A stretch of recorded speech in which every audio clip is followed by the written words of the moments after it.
ಇನ್ನು ಹರಿಯಾಣದಲ್ಲಿ ಸರ್ಕಾರ ರಚನೆಯ ಕಸರತ್ತು ಜೋರಾಗಿದೆ. ಹಾಲಿ ಸಿಎಂ ನಯಾಬ್ ಸೈನಿಗೆ ಕರೆ ಮಾಡಿದ್ದಾರೆ ಜೆಪಿ ನಡ್ಡಾ. ಸರ್ಕಾರ ರಚನೆ ಬಗ್ಗೆ ಸೈನಿ ಜೊತೆಗೆ ನಡ್ಡಾ ಅವರು ಈಗ ಮಾತುಕತೆ ನಡೆಸಿದ್ದಾರೆ. ಆಲ್ಮೋಸ್ಟ್ ಅವರನ್ನೇ ಮುಂದುವರಿಸ್ತಾರೆ ಅಂತಕ್ಕಂಥ ಮಾತು ಕೇಳಿ ಬರ್ತಾ ಇದೆ. ಅವರು ಮುಖ್ಯಮಂತ್ರಿಯಾಗಿ ಕೇವಲ 6 ತಿಂಗಳು ಮಾತ್ರ ಆಗಿರೋದು. OBC ಕೋಟಾದಲ್ಲಿ ಅವರಿಗೆ ಕೊಡಬೇಕು ಅಂತಕ್ಕಂಥ ಲೆಕ್ಕಾಚಾರ ಇತ್ತು, ಅದರ ಪ್ರಕಾರನೇ ಕೊಟ್ಟಿದ್ದಾರೆ. ಸೊ ಹಾಗಾಗಿ ಈಗ ಅಲ್ಲಿ ದಲಿತ ಮತ್ತು ಜಾಟ್ ಸಮುದಾಯ ಬಿಜೆಪಿ ಪರ ನಿಂತಿದೆ ಅನ್ನೋ ಕಾರಣಕ್ಕೆ ಅವರನ್ನೇ ಮುಂದುವರಿಸ್ತಕ್ಕಂಥ ಸಾಧ್ಯತೆ ಇದೆ. ಈ ಬಗ್ಗೆ ಮತ್ತಷ್ಟು ಮಾಹಿತಿ ನನ್ನ ಕೊಲೀಗ್ ಶಬೀರ್ ಅವರಿಂದ ಪಡಿತೀನಿ. ಶಬೀರ್, ಈಗ ಹರಿಯಾಣದಲ್ಲಿ ಸರ್ಕಾರ ರಚನೆ ಯಾವ ರೀತಿ ಲೆಕ್ಕಾಚಾರ ಬಿಜೆಪಿಯದ್ದು?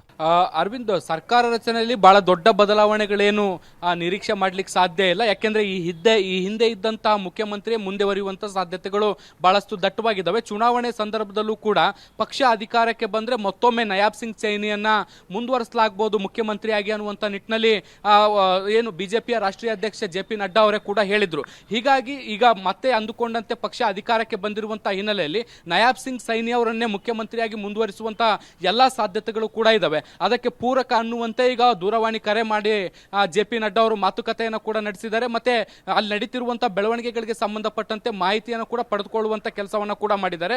ಸಂಪೂರ್ಣವಾದಂತಹ ಫಲಿತಾಂಶ ಬಂದ ಬಳಿಕ ನಯಾಬ್ ಸಿಂಗ್ ಸೈನಿ ಕೂಡ ದೆಹಲಿಗೆ ಬರ್ತಾರೆ. ದೆಹಲಿಗೆ ಬಂದ ಬಳಿಕ ಯಾವತ್ತು ಪ್ರಮಾಣ ವಚನ ಕಾರ್ಯಕ್ರಮ ಇಟ್ಕೋಬೇಕು, ಇದ್ರ ಜೊತೆಗೆ ಕ್ಯಾಬಿನೆಟ್ಗೆ ಯಾರನ್ನು ತಗೋಬೇಕು, ಯಾರನ್ನ ಮುಂದುವರಿಸಬಾರದು ಅನ್ನುವಂಥ ನಿಟ್ಟಿನಲ್ಲಿ ಒಂದಿಷ್ಟು ಚರ್ಚೆಗಳು ಕೂಡ ನಡೆಯುವಂತ ಸಾಧ್ಯತೆಗಳಿದಾವೆ. ಕ್ಯಾಬಿನೆಟ್ ನಲ್ಲಿ ಒಂದಿಷ್ಟು ಬದಲಾವಣೆಗಳು ಆಗುವಂತ ಸಾಧ್ಯತೆಗಳನ್ನ ನಿರೀಕ್ಷೆ ಮಾಡಬಹುದು. ಅದನ್ನು ಹೊರತುಪಡಿಸಿದರೆ ಮುಖ್ಯಮಂತ್ರಿ ನಯಾಬ್ ಸಿಂಗ್ ಸೈನಿ ಅವರೇ ಮುಂದುವರಿಯುವಂತ ಎಲ್ಲಾ ಸಾಧ್ಯತೆಗಳು ಕೂಡ ಇದಾವೆ. ಅರವಿಂದ್.